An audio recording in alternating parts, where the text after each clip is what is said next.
हरियाणा के हिसार जिले में एक खत चुपचाप अंदर ही अंदर घूम रहा था। इस खत पर किसी का नाम नहीं था, लेकिन उसमें जो लिखा था वो किसी की भी रातों की नींद उड़ाने के लिए काफी था।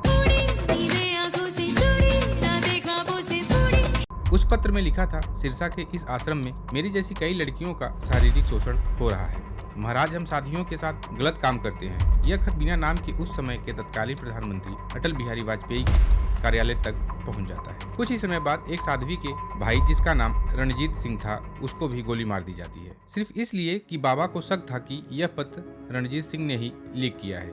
उसके बाद उस पत्रकार को भी मार दिया जाता है जिसने इस पत्र को अपने अखबार में प्रकाशित किया था, और उस पत्रकार का नाम था रामचंद्र छत्रपति। और जिस बाबा पर साथियों के साथ बलात्कार का आरोप था, उस बाबा का नाम था गुरमीत राम रहीम सिंह, और उस आश्रम का नाम था सिरसा का डेरा सच्चा सौदा। नमस्कार दोस्तों, आज हम इस वीडियो में जानेंगे गुरमीत राम रहीम के बारे में, जो खुद को मसीहा बताता था, खुद को गुरु कहता था, और जो अपने आप को किसी स्टार से कम नहीं समझता था। कैसे उसने आस्था के नाम पर बड़े बड़े अपराध को अंजाम दिया। साथ ही जानेंगे ऐसा क्या लिखा था उस पत्र में जिसके कारण उस पत्रकार की जान गई, और इस पत्र को किसने लिखा था। साथ ही जानेंगे उस लड़की का रणजीत सिंह से क्या रिश्ता था। इस पूरी कहानी की शुरुआत होती है साल 2002 से, जब रामचंद्र छत्रपति ने उस गुमनाम पत्र को अपने अखबार पूरा सच में छाप देते हैं। चिट्ठी छपने के बाद छत्रपति को जान से मारने की धमकी भी दी जाती है, और आखिरकार 24 अक्टूबर 2002 को दी गई धमकी सच साबित होती है। रामचंद्र छत्रपति को उनके घर के बाहर ही उन्हें गोली मार दी जाती है। इसके बाद उनको गंभीर हालत में उन्हें अस्पताल ले जाया जाता है, जहां कई दिनों तक जिंदगी और मौत के बीच जूझने के बाद 21 नवंबर 2002 को उनकी मौत हो जाती है। जांच में सामने आया कि इस पूरी साजिश के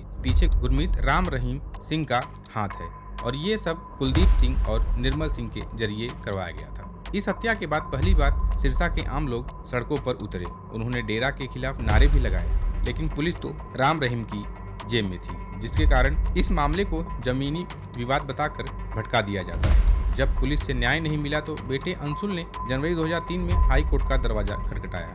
करीब 9 महीने बाद मामला सीबीआई को सौंपा गया। लंबी जांच के बाद नवंबर 2014 में सीबीआई ने रणजीत सिंह हत्या और छत्रपति केस को जोड़ते हुए गुरमीत राम रहीम के खिलाफ सबूत पेश किए। अब 2 सवाल सामने थे, रणजीत सिंह की हत्या का इस केस से क्या रिश्ता था, और वो गुमनाम पत्र आखिर किसने लिखा था, जिसकी कीमत एक पत्रकार ने अपनी जान देकर चुकाई। साथ ही जानेंगे उस साध्वी के भाई को क्यों मारा गया। उस पत्र में साध्वी ने लिखा था कि उसे साध्वी बने 2 साल हो चुके थे। तभी एक रात उसे गुफा में बुलाया गया। वह बहुत खुश थी, क्योंकि उसे लगा कि बाबा ने उसे आशीर्वाद देने के लिए बुलाया है, लेकिन अंदर का नजारा देखकर उसके पैरों तले जमीन खिसक जाती है। उसने देखा कि बाबा टीवी पर अश्लील फिल्म देख रहा है। इसके बाद बाबा ने उसके साथ जबरदस्ती की और उस साध्वी का रेप कर दिया। कुछ समय बाद उसे यह भी समझ आया कि यह सिर्फ उसके साथ ही नहीं, बल्कि कई लड़कियों के साथ हो चुका है। जब इस सच्चाई का पता उसके भाई रणजीत सिंह को पता चला, जो बाबा का बहुत बड़ा भक्त था, वो तुरंत ही डेरा छोड़ देता है। यहीं से बाबा ने रणजीत सिंह को अपना दुश्मन मान लिया, और इसी दुश्मनी की कीमत रणजीत सिंह को अपनी जान तक देकर चुकानी पड़ी। बाबा को शक था कि उस पत्र को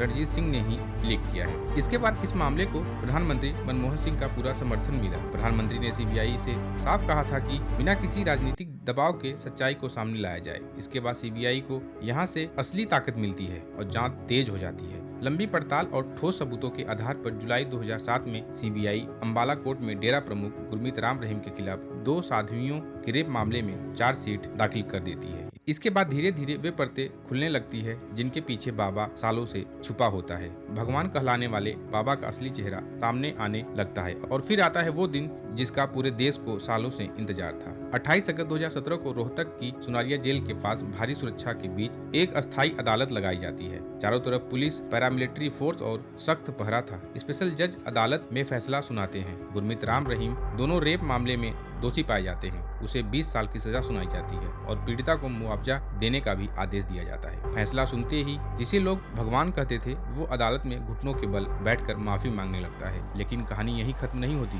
11 जनवरी 2019 को पत्रकार रामचंद्र छत्रपति की हत्या के मामले में राम रहीम को उम्र कैद की सजा सुनाई जाती है, और फिर अक्टूबर 2021 में पूर्व डेरा भक्त रणजीत सिंह की हत्या के मामले में भी अदालत उसे उम्र कैद की सजा सुना देता है। इस तरह एक के बाद एक फैसले ने बाबा के साम्राज्य को पूरी तरह ढहा दिया। तो दोस्तों, कैसी लगी आप लोगों को जानकारी? अगर अच्छी लगी हो तो चैनल को लाइक सब्सक्राइब जरूर कीजिए। जय हिंद, जय भारत।